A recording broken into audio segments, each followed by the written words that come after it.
It's a bitter winter night in the year 717 AD. Constantinople, the jewel of the Eastern Roman Empire, is suffocating under siege. Its defenders stand at their walls, shivering not just from the cold but from fear. Beyond the city's gates stretches the massive army of the Umayyad Caliphate, a force so powerful it has swept across three continents in mere decades.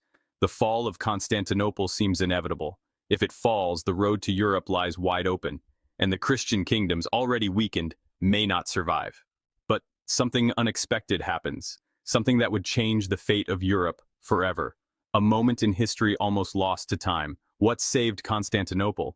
And how did this one event lay the groundwork for Europe's astonishing rise to global power centuries later? From the brink of collapse in the 8th century to dominating most of the world by the 19th century, Europe's story is one of resilience, ambition, and a series of improbable events. How did a fractured, vulnerable continent rise to unimaginable power? The answer lies in the untold stories of conquest, survival, and an insatiable thirst for dominance. It's the winter of 717 AD, and Constantinople, the largest city in Europe, has been under siege by the massive forces of the Umayyad Caliphate for 6 long months. The Roman defenders face an overwhelming army that by the early 8th century had established the world's largest empire. Just 5 years earlier, in 711, a few thousand Muslim soldiers had conquered the lands that now form Spain and Portugal. By 732, they had advanced to within 120 miles of Paris.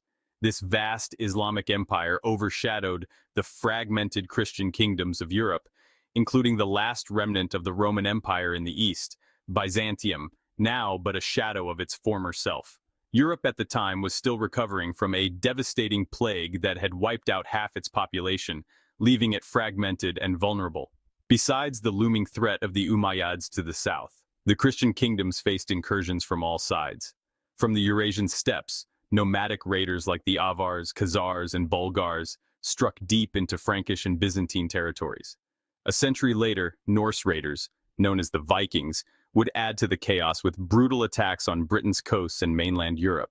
In the early 8th century, it seemed as though Christendom stood on the brink of annihilation, and the future of Europe appeared anything but bright. Fast forward to 1884. Delegates, aristocrats, and members of Europe's most powerful royal houses convene in Berlin, hosted by the German Chancellor Otto von Bismarck. The Berlin Conference has drawn representatives from across Europe. But this assembly is not about resolving conflicts on the continent or negotiating trade agreements. Its purpose is far more ambitious: the division of an entire continent. The great powers of Europe have gathered to partition Africa, the world's second largest landmass. Within a few decades, nearly all of Africa would fall under the iron rule of colonial powers like France, Britain, Portugal, Belgium, Italy, and Germany. By the late 19th century, 84% of the globe had been under European control at some point. This dominance was driven by the Industrial Revolution, which gave Europe unmatched advancements in technology, science, philosophy, art, and most importantly, weaponry. Thanks to European innovation, transatlantic travel now took only 7 days. Steamships and railways spanned continents, while telegraph lines made instant global communication a reality. European empires stretched from the Sahara's endless dunes to the lush rainforests of the Amazon, from bustling Hong Kong to the treacherous Himalayan passes. However, this supremacy came at the cost of the exploitation and oppression of millions across the globe. Europe's transformation from a fragmented collection of kingdoms to the epicenter of global power was extraordinary. Nearly 1,000 years earlier, European kingdoms had teetered on the edge of conquest by foreign empires. Yet, by the 18th and 19th centuries, their descendants controlled vast territories worldwide. By the end of the 17th century, Europe had been scarred by nearly a century of devastating religious wars. Protestant and Catholic rulers had turned the fertile plains of Western and Central Europe into battlefields. Yet these conflicts ushered in significant changes. Monarchs of this era wielded far greater authority over their realms than their medieval predecessors. Feudal levies were replaced by professional standing armies directly loyal to the crown. This shift reduced the risks monarchs faced during wartime. In the medieval era, a major defeat could cost a king not only his throne but also his life. Military failures tarnished reputations and could trigger rebellions, as nobles lost faith in their ruler. But by the early modern period, monarchs had more secure thrones, professionalized militaries, and the stability of primogeniture to ensure succession. With fewer personal stakes, rulers became more daring. War evolved from a last resort to a frequent and favored pursuit of European monarchs. The constant military competition among these kingdoms not only defined the political landscape of the time, but also laid the foundation for Europe's eventual rise to global supremacy.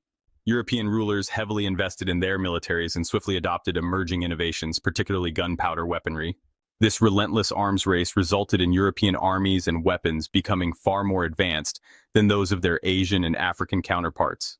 However, Europe was not the only region marked by intense military competition. China, for instance, had been utilizing gunpowder weapons long before Europe, but under the Ming and Qing dynasties, their primary military focus was on combating nomadic horse riders. This made firearms less practical in many scenarios and ultimately led to a decline in the development and use of this technology. Similarly, Japan had gunpowder weapons comparable to Europe's, at least until the 1600s. However, as the Tokugawa shogunate unified the Japanese islands, warfare became less frequent, reducing the need for ongoing military innovation. Across the Atlantic, the Americas were colonized by Europeans as early as the 1500s. This conquest was facilitated by the devastating impact of European diseases on the indigenous populations, which spread rapidly and wiped out large portions of the native peoples. Additionally, the exploration and colonization efforts of the Spanish and Portuguese were bolstered by superior ship designs. European ships had been refined over centuries of navigating the harsh and unpredictable waters of the continent, driving constant improvements in naval technology and resulting in unmatched maritime capabilities. This unique combination of intense competition among states, rulers unburdened by medieval constraints, and significant investments in military advancements propelled Europe's technological edge in warfare far beyond that of any other region. This military superiority enabled Western powers to expand their reach, conquer vast territories, and establish themselves as the most dominant and influential civilization in history. And so, from the icy walls of Constantinople to the glittering halls of Berlin, the story of Europe is one of contradictions, of survival and conquest, innovation and destruction, ambition and exploitation. It rose from the brink of annihilation to dominate the world, but at what cost? As we look back at the vast tides of history, one question remains. Did Europe's rise to power shape the modern world for the better, or are we still living in the shadow of its relentless pursuit of dominance? The answers may not lie in history books, but in the legacy we continue to live today.